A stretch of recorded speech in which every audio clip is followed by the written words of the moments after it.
All right. Hi, everybody. Thank you for joining us today, and welcome to this Lookout Threat Briefing on a most recent discovery by our Lookout Threat Intelligence team. The phishing kit we're going to be talking about today is called CryptoChameleon, as characterized by this spooky-looking chameleon in a hoodie with a cell phone. So it all makes sense once we go through it. And we're excited that you're joining us here today. Thank you for doing so, and please feel free to ask any questions throughout the session. We'll answer them throughout, or we can follow up with you afterwards. So just to introduce today's speakers. So my name is Hank Schless. I'm Director of Product Marketing, and Savio, DR, I'll let you guys introduce yourselves quickly. Okay, hi, I'm Savio. I'm a senior cybersecurity intelligence researcher with Lookout. So I mainly deal with the phishing issues that our customers see day to day. And I'm David Richardson. Everyone calls me DR. I'm VP of Endpoint and Threat Intelligence here at Lookout. Awesome. Well, thank you guys both for joining us today. So a quick bit about Lookout for those of you who aren't familiar with us. So Lookout really comes from a mobile heritage. DR was actually one of, what were you, DR, about our 11th employee many, many years ago. So he's seen it grow. 14 years ago. Yeah, there you go. He's seen it grow. He's seen how we've evolved and, really how we've become the leader in mobile security, really with that unrivaled expertise and this whole thing backed by the industry's largest data set of mobile security data. And that's fed by over 220 million devices that have been protected by Lookout and over 300 million apps that Lookout has observed. And then relevant to this particular session, which I don't have in this bullet here, is that we've observed over 400 million malicious and risky URLs, websites, web items, whatever you want to call them. So the goal here is really we want to make sure that we are securing the devices that your employees are using the most, which is the mobile device. With all of this, we have an industry-leading threat intelligence team, which Savio is a proud member of. And as proven by this discovery and many others, we are constantly able to find the latest and most threatening issues out there targeting the mobile device and the mobile user. This could range from an advanced phishing kit like CryptoChameleon to something like nation-state-backed spyware, or anything in between. The way we're able to do this is with that data set that I just mentioned. We're able to basically identify threats as they're being built. What we're able to do is look at characteristics of known malicious apps, malicious sites, look for those artifacts in new apps, new things that are being developed. And we're also tracking what the threat actors behind these pieces of malware, behind these campaigns are doing in order to be able to identify things, again, as I said, as they're being built, which is, again, relevant to what we're going to talk about today and how that helped us identify this threat well ahead of time.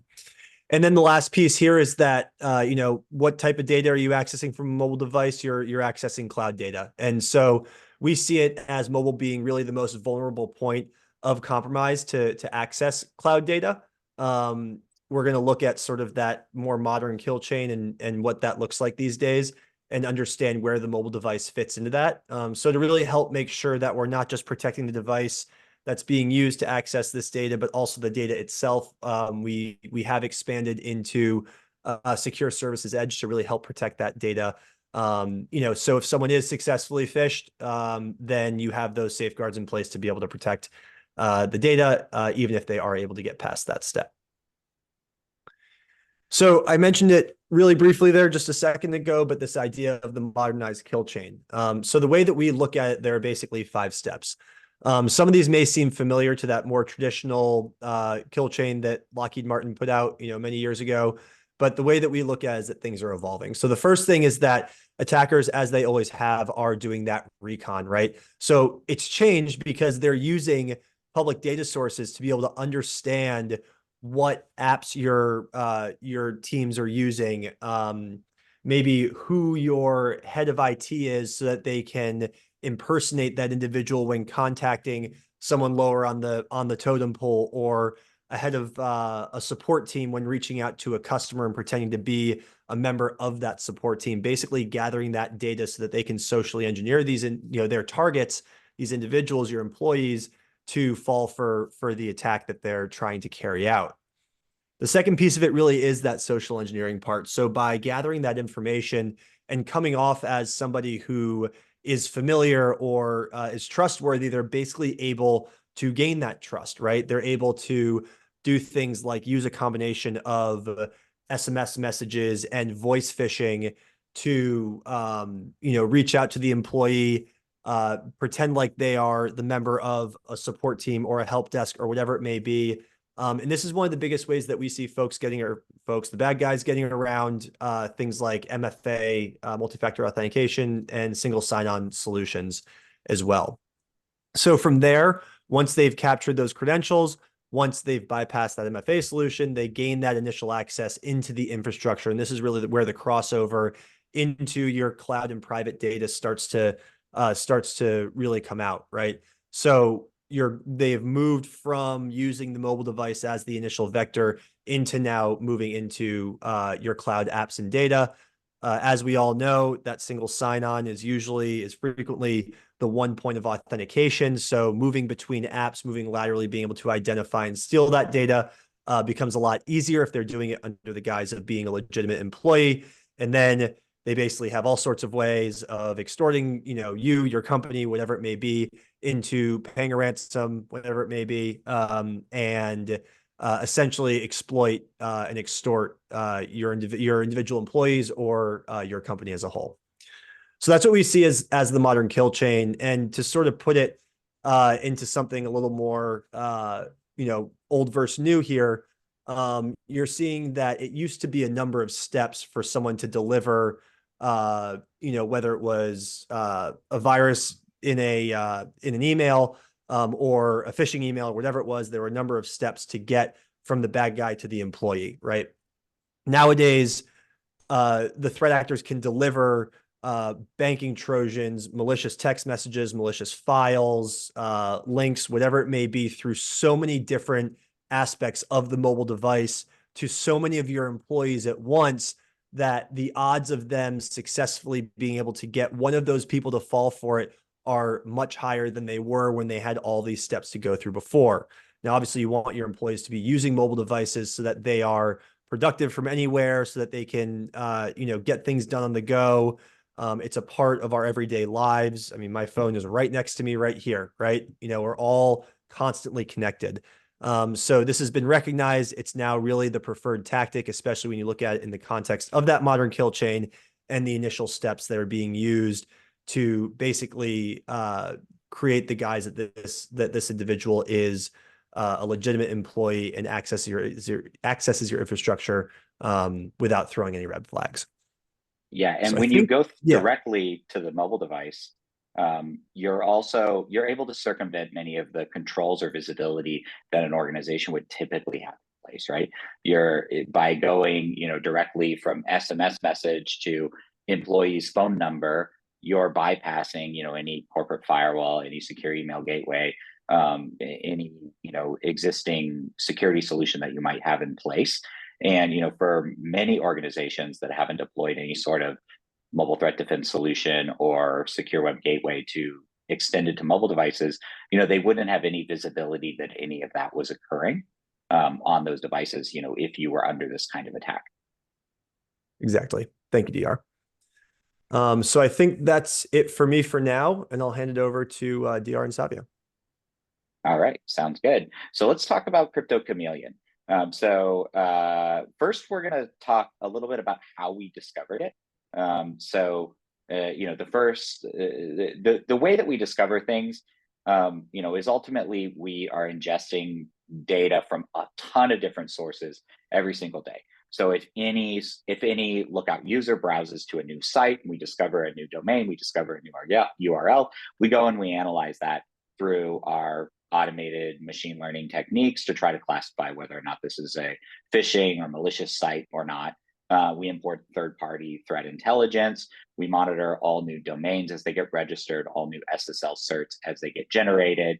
In this case, we discovered an interesting new domain get registered. We saw fcc-octa.com get registered.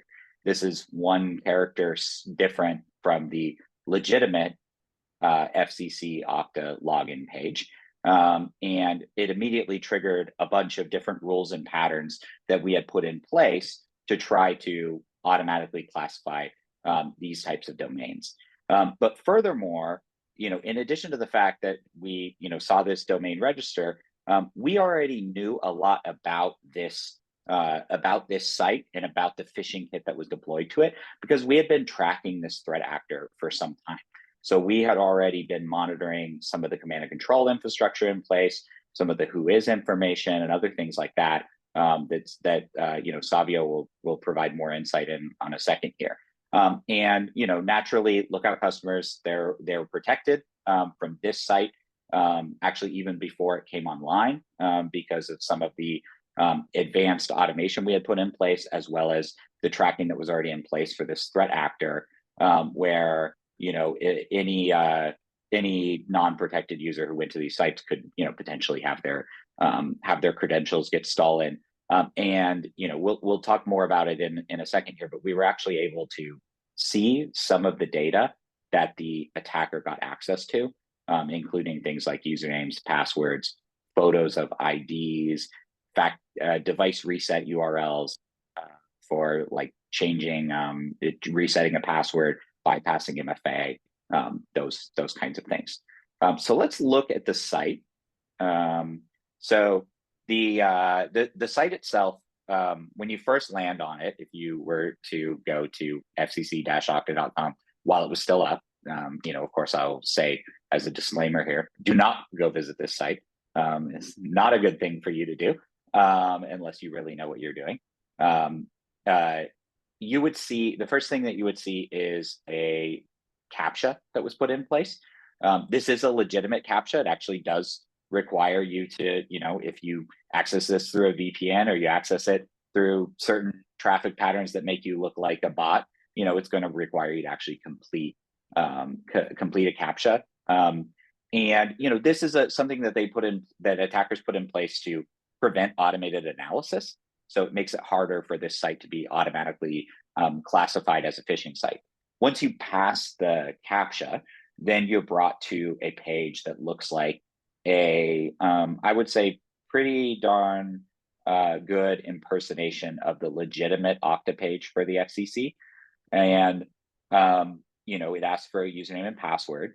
And then one thing that's particularly interesting about this attack is that once you enter in that information, you're actually brought to, this is one where the slide's actually in the wrong order here. You're actually brought to this please wait page that you see on the right side here. And what happens is, and we'll go into more detail in a second, but what happens is essentially this seems like a manually operated phishing kit, that you get to a point in the process where the threat actor decides which page to send you to next. So you get to this please wait page, and then depending on what information the threat actor needs to get into your account, they will redirect you to whatever page they might need. So they might need an SMS-based one-time password token that they're going to send to your phone number ending in 34. And so they'll send you to a page that asks for that very specific information. So with that, I'm going to hand it off to Savio here, who's a researcher on my team, who can go into some of the details on the phishing kit. So this one thing about this particular phishing kit is that they didn't protect the data too well, so we're able to look into the different directories and we're able to see the traffic. So one thing is that we saw mostly manual control, as DR has mentioned. So when the user logged into to a page, once they give the username and password, the operator has many different pages to choose from to send back what's going on. And by having the open directories, we were able to see the kit has many functionality. It was able to mimic the Okta pages of FCC, Binance, and Coinbase. So those would be most against employees. They have pages against many other crypto exchanges on there, and also SSO platform, Okta, Microsoft, Google, and also Apple. And it also mimics the whole service flow at a different crypto exchanges. So, for example, two of the things that we saw is for folder reset. So if people haven't accessed the account for a while, then they would be asked for a copy of the photo ID. So the victims were sending those in, and they were able to capture those through monitoring the traffic. The other one is that certain flows ask for the seed phase for the cryptocurrency. So some victims were sending those, and I mean, with the seed phrase, once it's obtained, the threat actor can access the account info. So yeah, let's take a look at the next page, talking about the different directories. So the two main pages in the phishing kit that tells us a lot more. So one is cons.js. It lists the next seed location. So for a lot of these, early on we're tracking was using called the officialserver.com. And starting at around February 23rd, we were seeing the threat actor actually improving the kit as I go along. So they add the API URL, so that that prevents from seeing some of the messaging going through. And during this time, we also saw that they were testing some new servers. Some of them were test ones. They have also a new one that they're using now. The other page is init.js. It has the listing of many different admin panels. So that's where we got the intelligence about the single sign-on pages, about the different messages the threat actor can use to send the users. It uses the socket.io library to communicate. That's how we are able to listen to traffic. And it actually has a heartbeat setup, so it will know that the user is on the page or not. So the next part is about a little bit about our automatic protection. So as DR mentioned, we monitor many different feeds, many different data points every day. So one thing is that we already noticed a cryptocurrency phishing actor, and we already blocked the backend server officialserver.com many days before the FCC Okta was set up. And all these automated protection comes from a FIFO intelligence. Basically, with all the things that we ingest, we look for patterns that are in a different phishing case, whether it's coming from the phishing page themselves, the URL patterns, the whois registration information, the IP, the hosting. So we gather all this information, we identify the pieces, and we add them to our rules.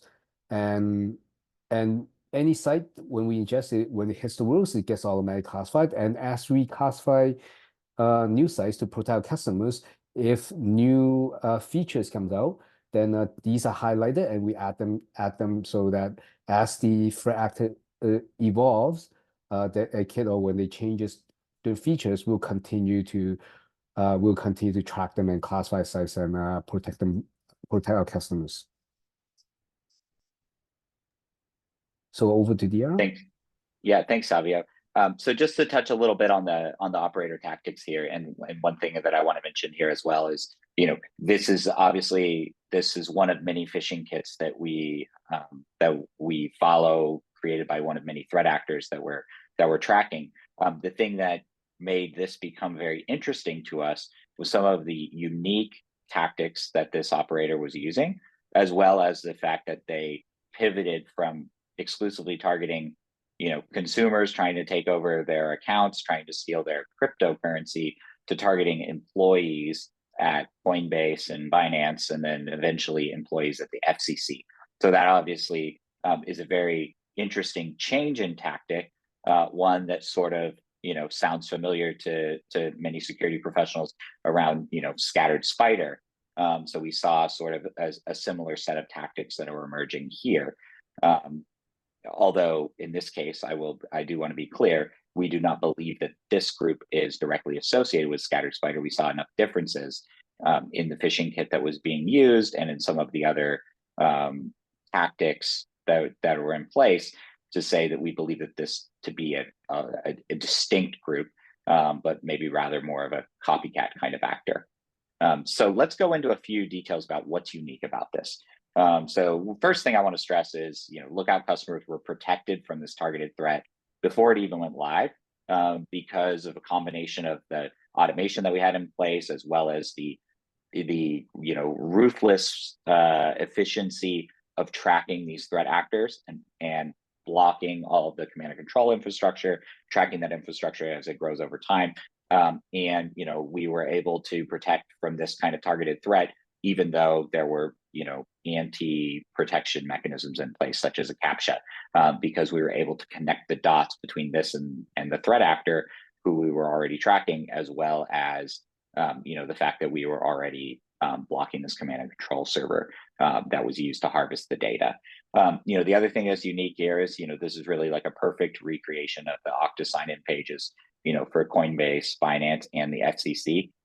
This isn't a generic impersonation of Okta. This is, a customized, tailored impersonation. So time and effort was put in to copy a specific organization's Okta sign-in page to target employees of that organization. Then it's also really interesting that in this case, we're seeing that this is something that's manually operated by the attacker.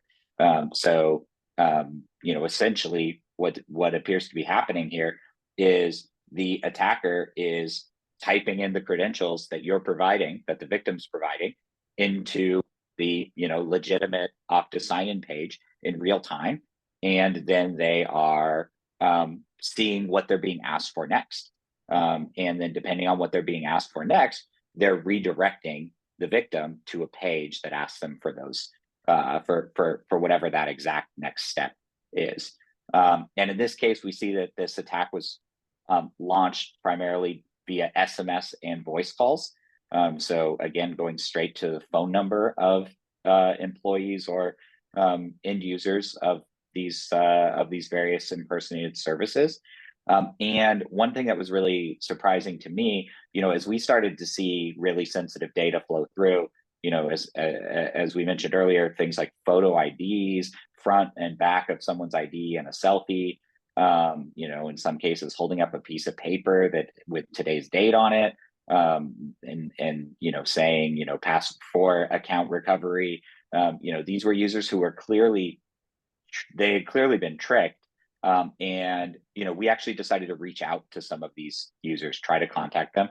And from there, we learned that the attacker was actually on the phone with some of these victims while they were completing the phishing page. There was, and the attackers described them as like American or British sounding individuals from call centers, like that they sounded like professional call center employees that were making these phone calls that had all the normal etiquette that you would expect. And in some cases, they were even doing things like spoofing legitimate support phone numbers to impersonate, specific organizations. So this is also a rapidly evolving phishing kit. So, you can see here just from the modified timestamps of, the FCC specific example, that the generic phishing capabilities were put in place, last modified December 9th. Then there was some generic Okta targeting capabilities that were added January 14th. And then on February 6th, which was one day before the attack itself went live, we saw FCC specific cloning added, where it was then tailored to the specific organization that was being targeted. And these attackers were really, really good at exfiltrating extremely sensitive data. Usually when you get access to the exfiltration data from like a phishing campaign, there's so much garbage in there, and there's and there's a lot of low quality passwords, like password 123, like that kind of data in there. But we were seeing, if someone visited the page, it was like a 50% or greater chance that they were entering a username and password. And that it looked like a password vault generated password. Like these were savvy users generating good passwords. And then they were going and entering like OTP tokens, or even things like a full seed phrase for a crypto wallet. Things that you would definitely not expect a typical user to even be able to enter into a phishing page, let alone to enter with such a high success rate.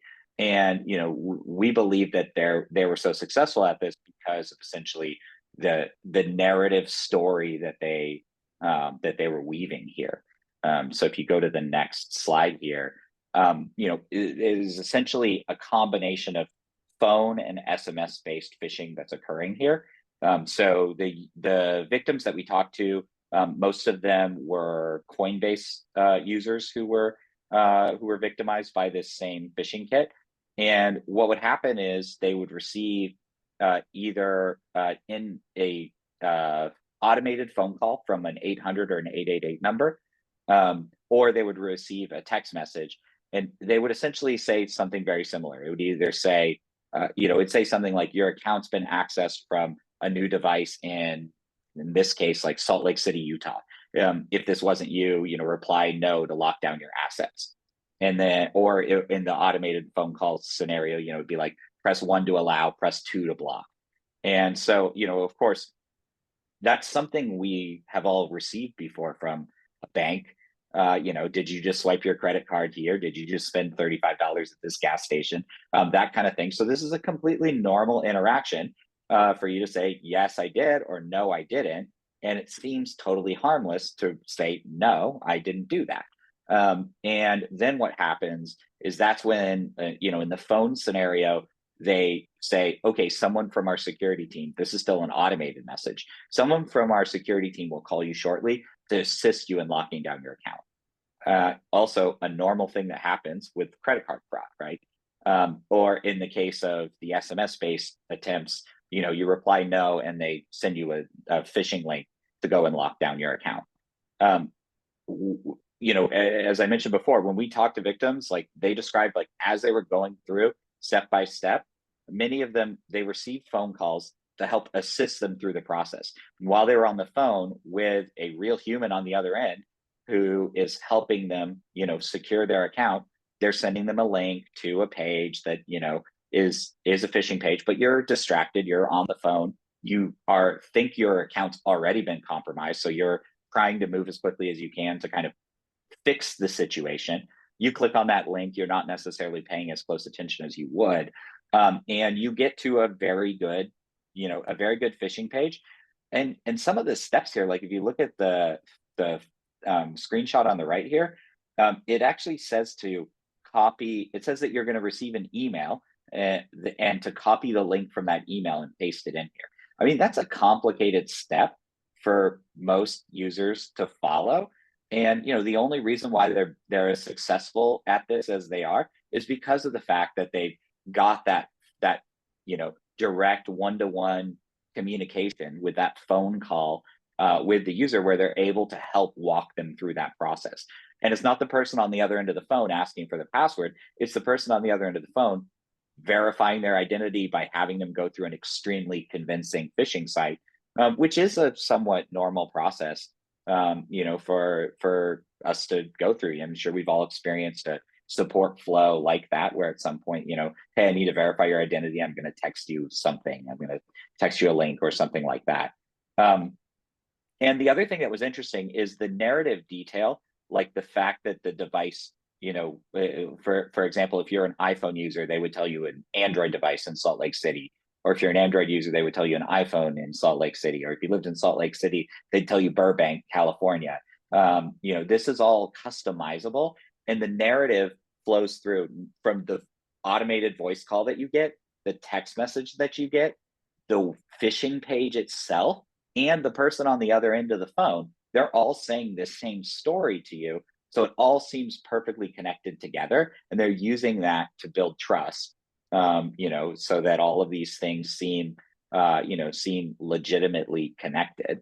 But what's actually happening behind the scenes, if you go to the next slide here, is the operator is able to customize this experience in real time.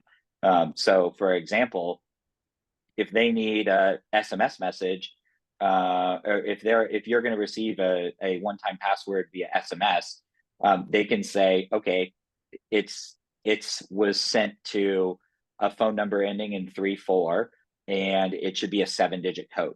So the operator who's on the other end of the phone with the victim can customize the phishing experience that they're seeing on the website that they're looking at in real time to whatever detail the operator needs to be able to get inside of that account. So it's like a fully customized experience, and they can, redirect them, for example, they can customize what type of device it is or what location the unauthorized access was from, so that they can, again, kind of strengthen this story, build on this con, and make it seem very legitimate. That this experience is actually happening to you, and everyone's telling you a consistent story every step of the way. So just to give you, if you go to the next slide here, just to give you a sense of the scope and scale of this. I mean, this is even already, like, I'll say, go to our report for the latest IOC list, but I mean, there are hundreds of these sites that are being stood up, and it's rapidly evolving, more of them coming online every single day. You can probably see here, if you can read this small font, most of them, the majority of these sites are targeting crypto users. The vast majority of those trying to target Coinbase users. But mixed in here are SSO impersonation sites, as well, targeting employees of Okta, Binance, and or sorry, not Okta, the FCC, Binance, and Coinbase by impersonating their Okta pages. So if you go to the report, we've got the full, up-to-date list of both the phishing sites as well as the command and control servers that we're aware of, and we're constantly updating that as we're discovering new information every single day. So obviously, this is a widely deployed phishing kit with a number of different motives. And this group appears to be quite successful based on the victims that I've talked to.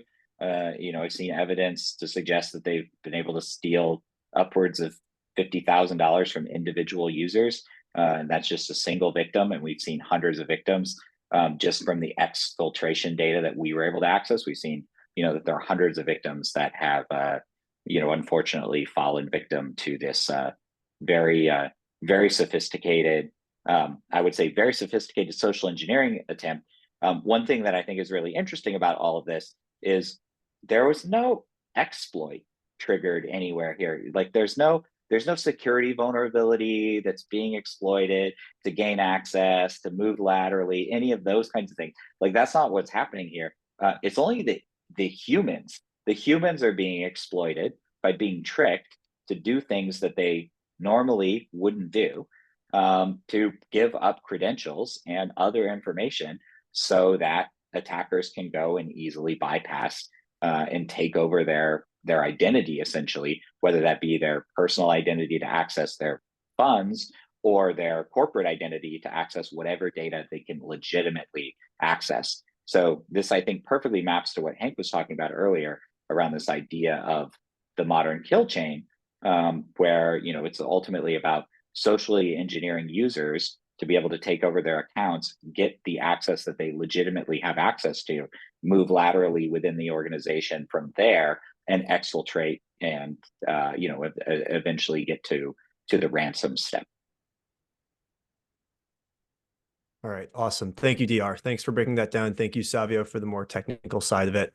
So we're coming up just with a few minutes left here, so we'll sort of start to wrap things up here. So there's sort of one thing I wanted to touch on here is, what does all of this sort of indicate about the broader threat landscape, especially on the mobile side? But I think it's, as we're kind of talking about here, mobile is no longer sort of its own thing. It's sort of got to be, it has to be thought of as part of that greater security strategy as you look at in the context of that modern kill chain and where it sits in the points of authentication and all that for anyone trying to get into, whether it's a legitimate or malicious actor trying to get in. So The first thing here is that DR mentioned this at the start, right? The success of Scattered Spider, which is the group that successfully breached, among many other organizations, MGM and Caesars last year, which made some big splashy news headlines. The success of that chain, basically that kill chain, or that series of tactics and protocols, which we're seeing now with this CryptoChameleon kit, will lead to more copycats, right? Whenever you see the success of something, whether it's good or bad, people tend to copy it, right? So it all makes sense. The second is that cybercrime groups are really branching out, right? As Savio mentioned, a lot of what we saw at the start, and a lot of what we talked about here today was very focused on crypto platforms, right? Because it can be almost a quick smash and grab for these actors who, you know, want to make out like bandits with, you know, a few $1,000s, or like DR said, even some significant sums of money from individuals.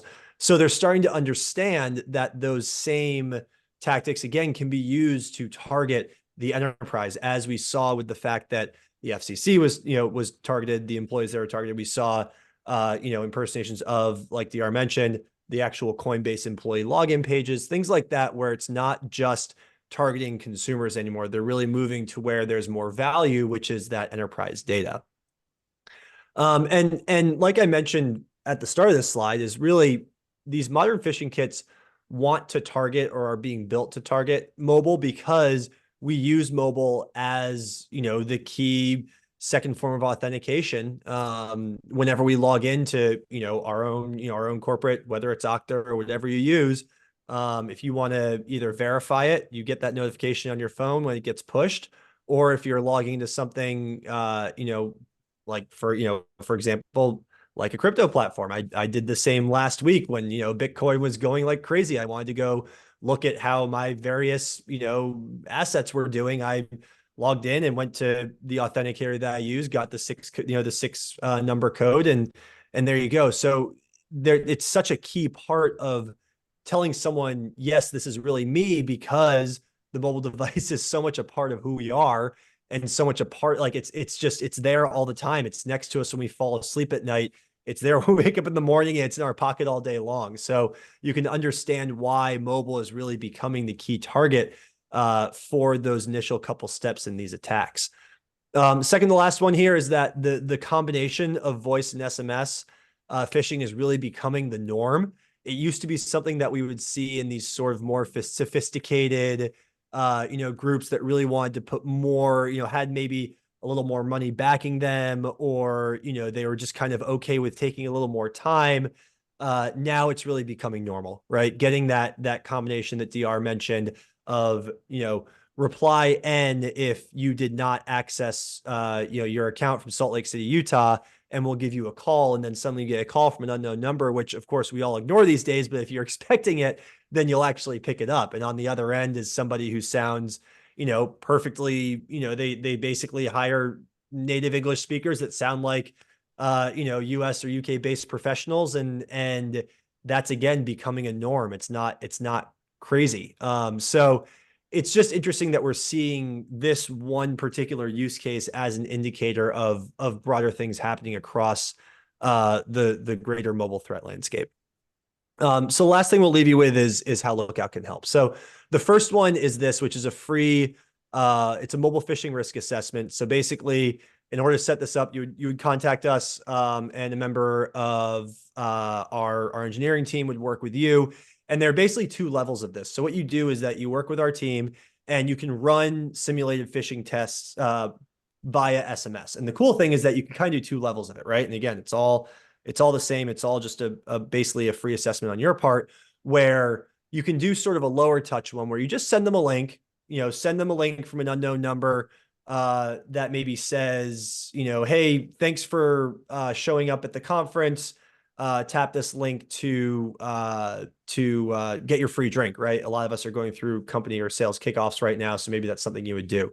The other one that we're doing is that we're actually going a step further and seeing if someone will fall for something like what CryptoChameleon does, where we ask for, not just ask you to tap the link, once you're in there, ask you to both log in and enter those SSO credentials. So this is something that's really valuable. You get a report back that says the percentage of, employees that engaged, what devices they came from, how long it took them to actually tap the link, because that's something we see on mobile is we're all programmed to just receive the message, read it, tap the link, and on we go. So this is a great way to understand where your own organizational risk may lie in mobile phishing. And then the last are three things here. So within our Lookout mobile endpoint security solution, we have phishing and content protection across basically all offerings of that solution. So what it does is that protects anyone with Lookout MES on the device from mobile phishing attacks like this. It also enables admins to implement deny listed websites and content. So if you're already using something like a secure web gateway and you have a list of URLs that you don't want your employees going to, then you can drop that into the MES console. On the flip side, if you have our secure web gateway, you can take the sites that you've deny listed from the MES console and drop them into the SWIG. So it works both ways. And then as Savio went over, there's a lot of automated protection that goes into this. So that's being pushed to these devices automatically, over the air without needing to update the app or anything like that. The second is that we do have services tied to our threat intelligence team. So there are a few tiers of this. This is really to help enable, a dedicated SOC team or a team that's really focused in on what's happening across the organization and being able to access that data and that research data that even Savio and his team use within a research console in the app. So this is just it's something that we're seeing a lot of use from global organizations, especially those who operate maybe in riskier parts of the world, but also from teams who just really understand that mobile is a critical part of that greater security strategy, of that EDR endpoint detection response strategy, and need to be able to extend there. The last part there is that you get advanced notice on activity of these advanced threat groups that we're tracking on a daily basis. The last one that I'll actually have DR go over real quick is our new digital forensics service, or DFIR piece. So DR, if you want to cover that one real quick, that'd be great. Yeah. So Lookout, we've obviously, we've been mobile experts for quite some time and we've had many different organizations and individuals reach out to us over the years, believing that they have been breached, or that something had happened to their mobile device, or something had happened to their organization. And we've now started to formalize that offering. So we now actually offer our own DFIR service offering. So if you believe that you've been breached, or you believe that your mobile device has been compromised in some way, Lookout can help. We can analyze that device. We can help determine what it is that's happened on that device. We were intimately involved in this process for many high-profile devices that have been, infected with advanced surveillanceware and things like that in the past. And this can also be used to help understand, especially in many of these cases, there's sort of a in many of these sort of like modern breaches that we're seeing, there's sort of a somehow the attacker got the credentials, but we're not quite sure how, and then they use those credentials to gain access to an account. We can help answer that early part of the question. We can help answer how did they get those credentials, and help help your organization put together a plan for how to prevent that from happening in the future. Awesome. Thank you, DR. All right, folks, we are up on time. So unfortunately, we're not going to have time for Q&A kind of post session here, but we will, if we didn't get to your question throughout the session, we will follow up with you directly.